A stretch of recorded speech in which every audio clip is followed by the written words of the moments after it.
Well, hello, ladies and gentlemen. It's Eddie Marcus here again. You know, when you're constantly focused and you're constantly focused on something that's very important to you, it seems that something in response is always coming back at you. I'm saying because I'm constantly saying that righteousness is the way to keep us protected from ugly things. And I want to be able to show it to you so you can see that I'm not just speaking hot air. Right now, the things that's happening in Ukraine, we understand that some innocent people are being murdered. At least that's the information that we are being given. We here know nothing except information that comes back to us. If that information is accurate, then we can make decisions based upon accurate information that would kind of help guide us based upon where we're really trying to go. If we're getting some deceptive information, then we just going someplace, and only person that knows, or only power that knows where we're going to end up, is a power that knows we're not going to end up where we should. And so these are the kinds of things that we have to deal with in everyday life as well, ladies and gentlemen. When these people over there are being killed, we are assuming that they're innocent based upon the information. When we are told that Russia is an aggressor, that they're just trying to take over these people's property or control not just the power over there, but the people as well, and we don't know what is actually the truth because we just had a taste of Donald Trump and his people. And now we're finding out all the different lies. We're finding out that when they say there's fake news, that means that the information that you're getting is true. When they say they are doing something to you, that means that the truth of the matter is the one that's telling you that is the one that's doing it to you. That happened here in America, could be happening there in Russia. What we know is this: we can't trust the information. So we might choose a side, but we can't trust it.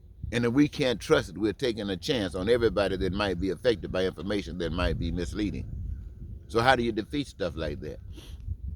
Well, why can't the world at large stand up on its feet and tell Russia to stand down? Well, the reason that they can't do that is because all nations of the world have used this type of aggression at one time or another. They've all used it. And so they haven't given up. They might have to use it again. And so they have to be very cautious about who they attack. You think about stuff like that, ladies and gentlemen.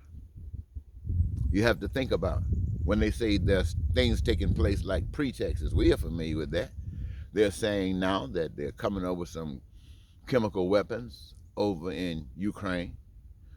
And so this gives them justification for going in and doing whatever they want to do. Well, we've heard that story before. Well, where do we hear that story at? Well, okay. So when you're doing stuff like that, you have to be careful about what your responses truly are, because as we know, things repeat themselves. And so chances are we do some bold stuff, time is going to come back, and that same kind of action will be taken against those who made that kind of decision before. This is what people are thinking of, and they keep thinking of that kind of stuff because they don't plan on doing anything right. When you think about what's happening right there, that aggression on these people, think about 400 years of black people in America, 400 years of having oppression, having dictation, having laws determined what people of color are going to do, how they're going to be engaged in society, where they're going to live, what kind of schools they're going to, what kind of access to the resources they're going to have.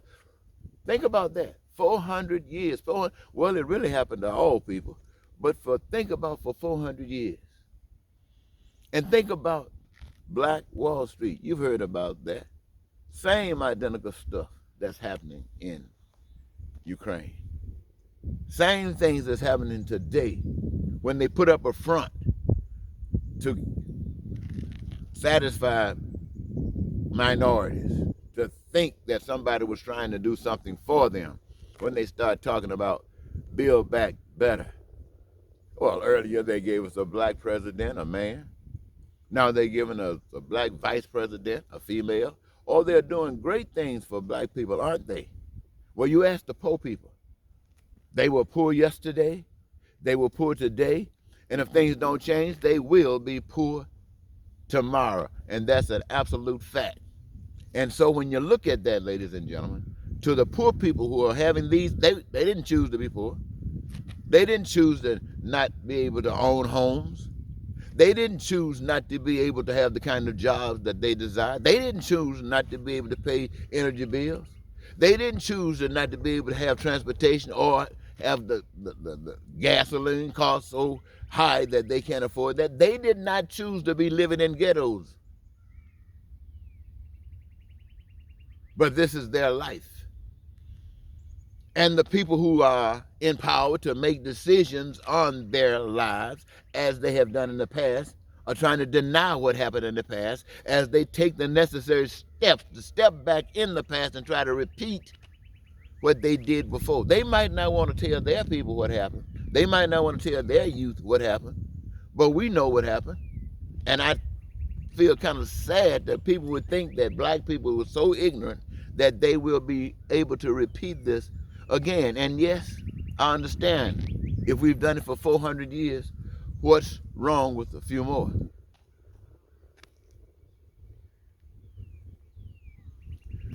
What's wrong with a few more? Answer that question. But I say to you, ladies and gentlemen, what I've been saying to you all along.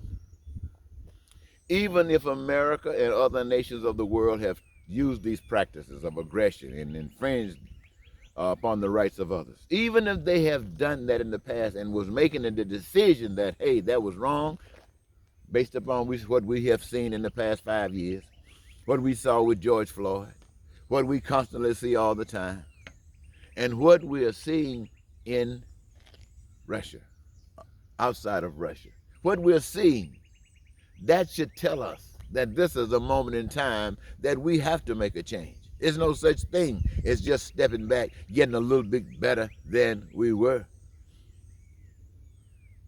You know, no.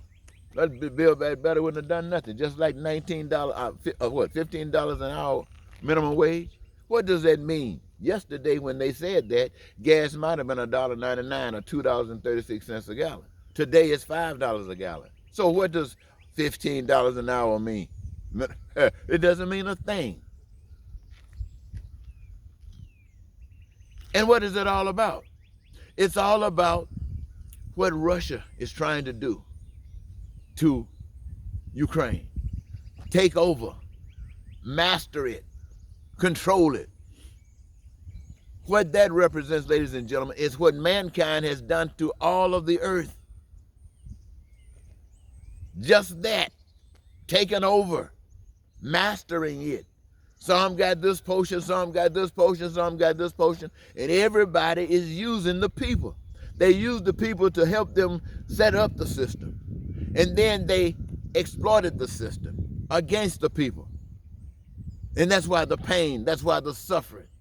And the people have been tricked to believe that it's working for them, and when it's not working for them, it's because some other is the aggressor. It's not the other that's the aggressor. It's the people who have said we will accept it.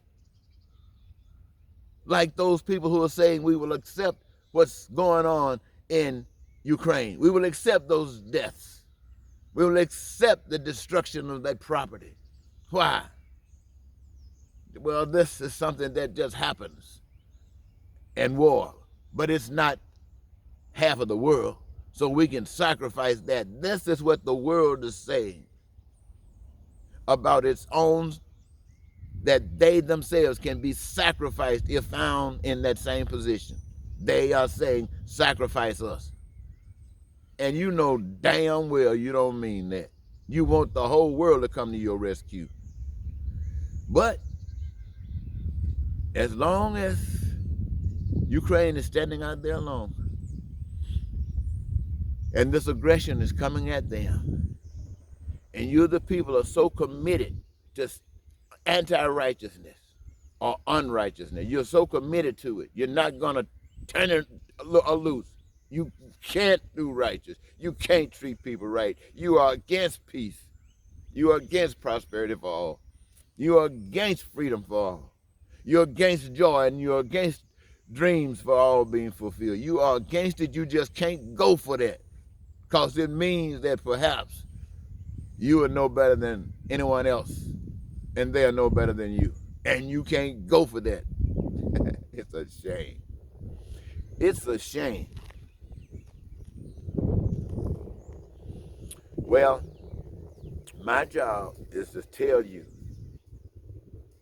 that these things you're on your knees praying for, big congregations coming together singing songs, oh Heavenly Father, holy, holy, holy, or giving your money to somebody ain't gonna do a thing for you. Because the life you're living today, my friend, I gotta tell you, the life you're living today is an expression of who you really are. And the powers that truly matter see you for who you are. And I don't know, I'm not going to try to threaten you about anything. All I can tell you today is that the pain and suffering here is because of you. And when I say you, I'm talking about all of you. Even those who are suffering, you don't have to suffer. You've made a choice because you're ignorant. When I say ignorant, I mean you've accepted some deception that make you feel that it's better to stay here and suffer,